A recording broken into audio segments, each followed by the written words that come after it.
Introducing a completely redesigned experience that you can sense.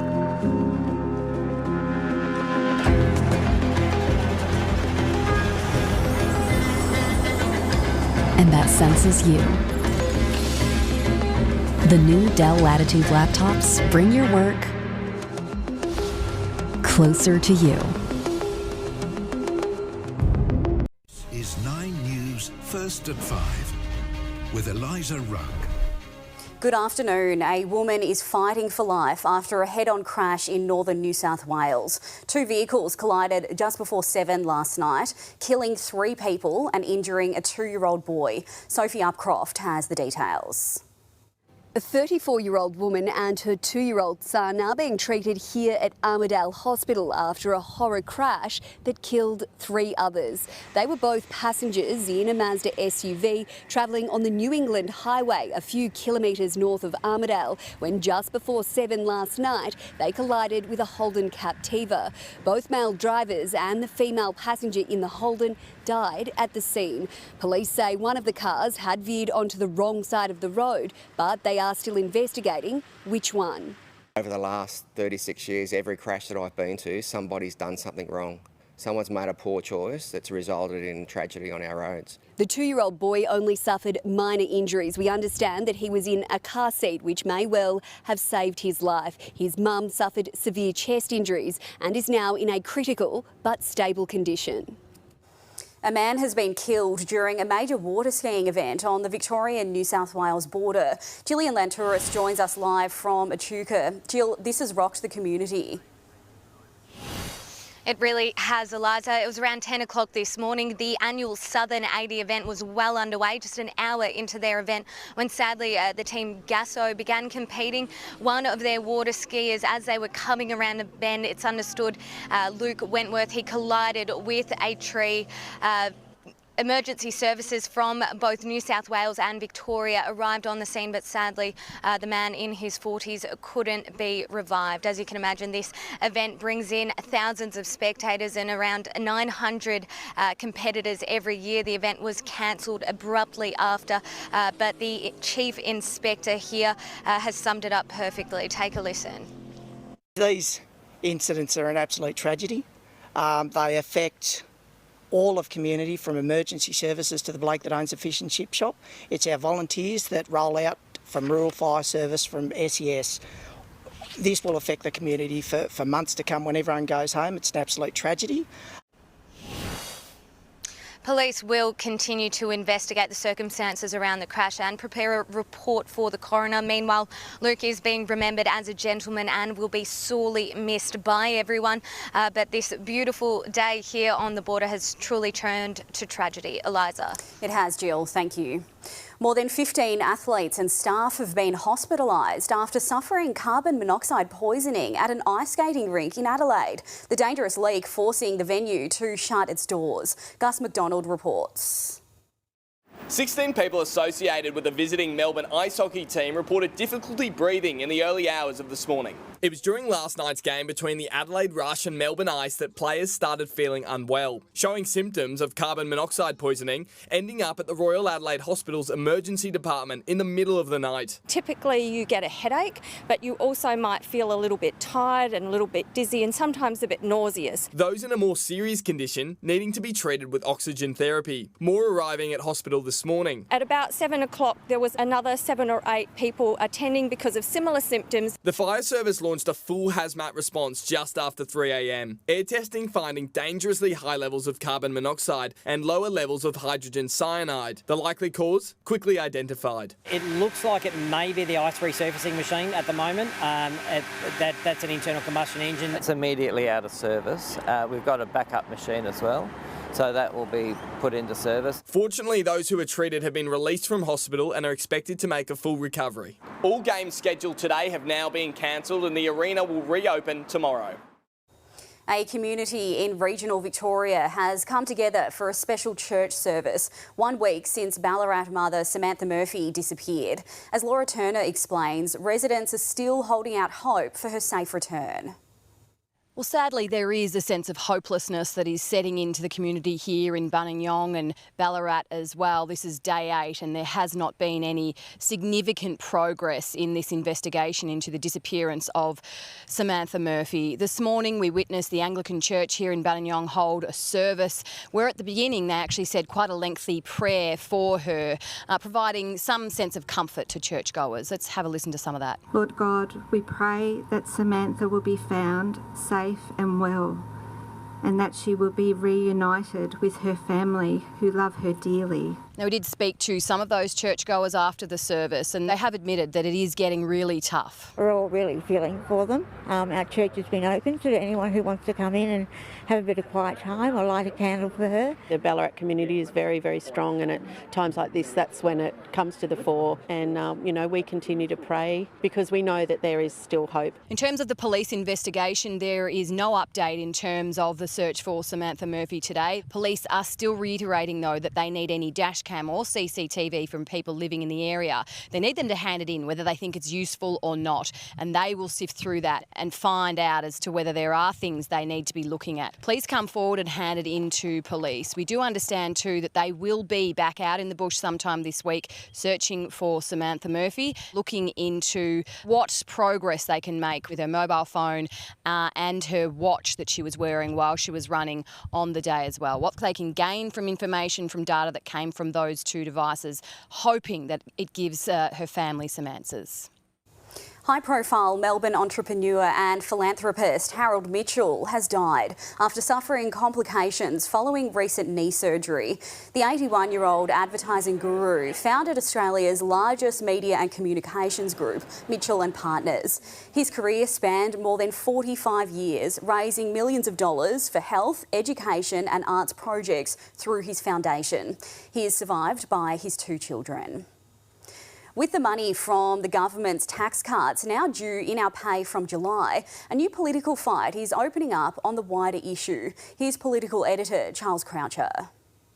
With the coalition supporting the government's change to stage 3 tax cuts, tax has become the talk of the town. Now, privately, both sides acknowledge there is an over-reliance on income tax. That is, taxing people as they earn when they go about their daily jobs. Instead, there's now talk of what can change, how to lower the need and lower the burden on people's finances during this cost of living crisis. So far, not so much ruling things in as ruling things out. Raising the GST in the middle of a cost of living crisis is not something that a Liberals can support. The coalition has ruled out changes to the GST. Labor says there's no intention to change how housing is taxed, that is, negative gearing or capital gains taxes. There's this focus, unfortunately, on what we're not proposing, when I would rather focus on what we are proposing, because it will make a bit of a difference to the people who are facing these cost of living pressures. This is a long-term problem for both sides of Parliament. It will be a medium-term issue at the election.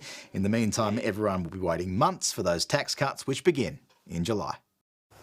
Coming up in the news ahead this afternoon, one of Sydney's busiest roads becomes a major target for police. Detectives hunting a hit-run driver after a man's body was found on a road in Melbourne's west. And Sin City's biggest showdown is less than 24 hours away, but the footballers aren't the only stars in town.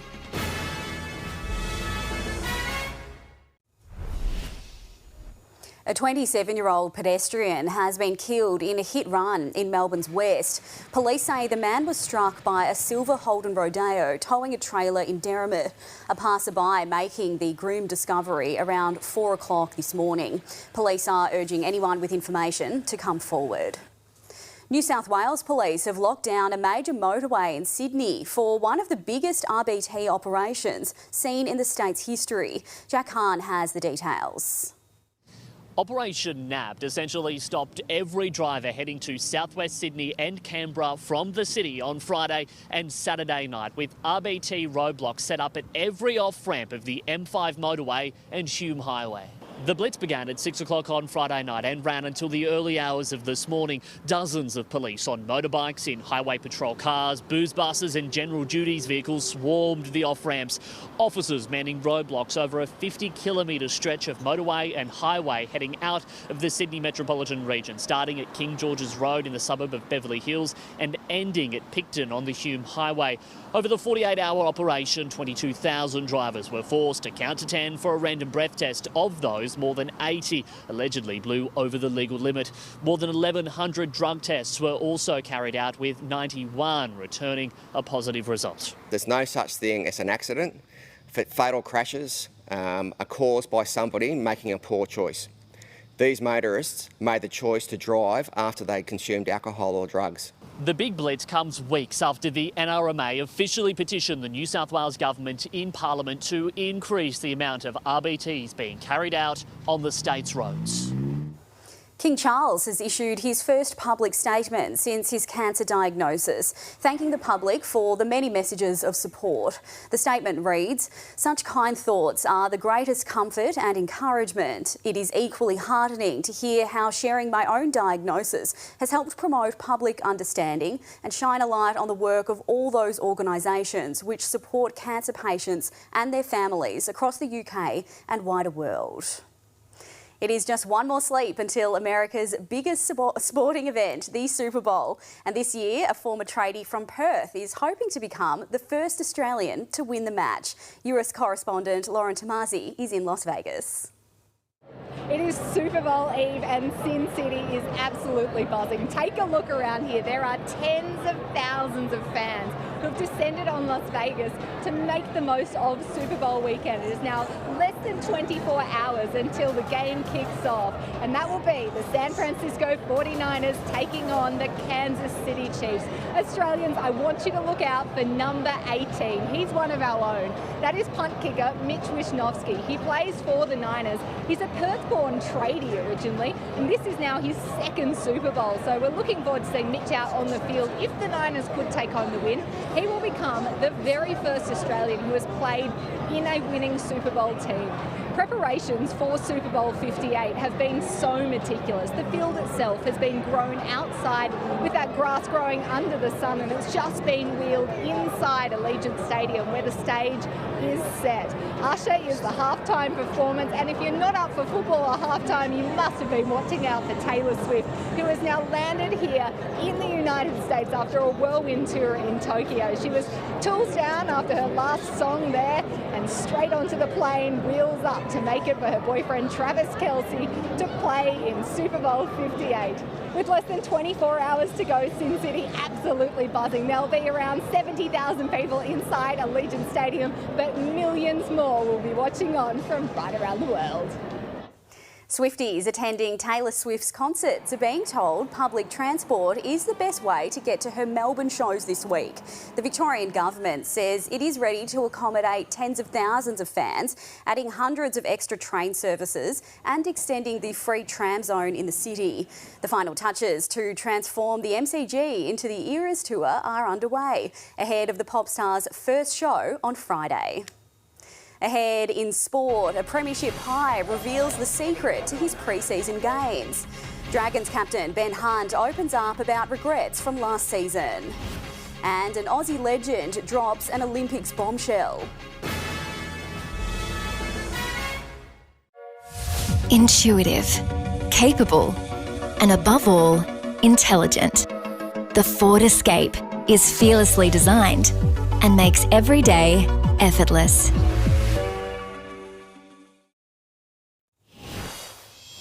Collingwood star Isaac Quaynor says he enters 2024 a much stronger defender. The Premiership Magpie today spent time out at a local basketball competition after a busy pre-season in the gym where he's increased his jumping and leg speed. Never want to lose my ability to be able to run. That's one of my strengths as well. So I'm always very wary of that. But I just enjoy doing gym. So it doesn't feel like a chore at all for me to do it. And I am blessed with good genetics where I don't really need to do that much weight and I actually pack it on pretty quickly. The 24-year-old has signed a 5-year contract extension with the Pies. After asking for a release from the club midway through last season, Dragons captain Ben Hunt admits he wished he handled himself differently and avoided a public circus. There's regrets about parts of it. In a way, I'm happy there were some things that come to a head. I can't talk about them all, but it definitely could have been handled better, that's for sure. Hunt has promised to play out this season under new coach Shane Flanagan. Tottenham is back into the Premier League top four after Ange Postecoglou's men took down Brighton 2-1, thanks to a last-ditch effort from striker Brennan Johnson. Son on the move alongside. It's Son. Johnson wraps it up. Liverpool remain top of the league following a 3-1 win over Burnley. But Manchester City are hot on their heels. A 2-goal victory against Everton has them just 2 points behind in the standings. Aussie basketball legend Lauren Jackson will not compete at a 5th Olympic Games. The 42-year-old declared she is done and ruled herself out just hours after the Opals booked their ticket to Paris with a thumping win over Germany. 3 things in life that are certain: death, taxes, and the Opals in the Olympic Games. Paris 2024 will be the 10th time the Opals have competed at the Olympics. Tomorrow's forecast is next, but first, here's a look at what's coming up in tonight's 9 News at 6. Updating 9 News, tragedy at Echuca's Southern 80 event with a water skier killed. Police investigating a hit-run after a man's body was found at Derrimut, the death of Melbourne media guru Harold Mitchell. A paraglider's been killed after crashing into a paddock in Colac. Fires have damaged tobacco stores in Paran and Seville, and the MCG being transformed ahead of the Taylor Swift concert. 9 News is your news. Switch on a Daikin Alira X split system with advanced streamer technology to remove more than 99% of harmful indoor air pollutants and surround yourself with cleaner air this summer. Daikin, perfecting the air. Now to all the weather details, and intense heat continues to sit across most of Western Australia and South Australia, but Perth had some slight relief. After reaching 42 degrees for the past 2 days, it peaked at 37 today. Tomorrow, a trough will continue to drag the heat further across Victoria, with some northwestern parts of the state expected to hit 40 degrees. Melbourne should have one of its hottest days of the summer, heading for 35. A beautiful summer's day for Hobart, 27. Early cloud will clear Canberra for a sunny top of 30. Sydney can expect blue skies as it heads to 29. Warming up to 30 in Brisbane with a possible shower or two. Adelaide is in for a scorching start to the working week, 38 degrees. Perth is heading for a sunny top of 34. And there's up to 30 millimetres of rain forecast for Darwin, along with a top of 31 degrees. And that is 9 News this afternoon. Our next bulletin is coming up at 6 o'clock. Thanks for your company. Bye for now.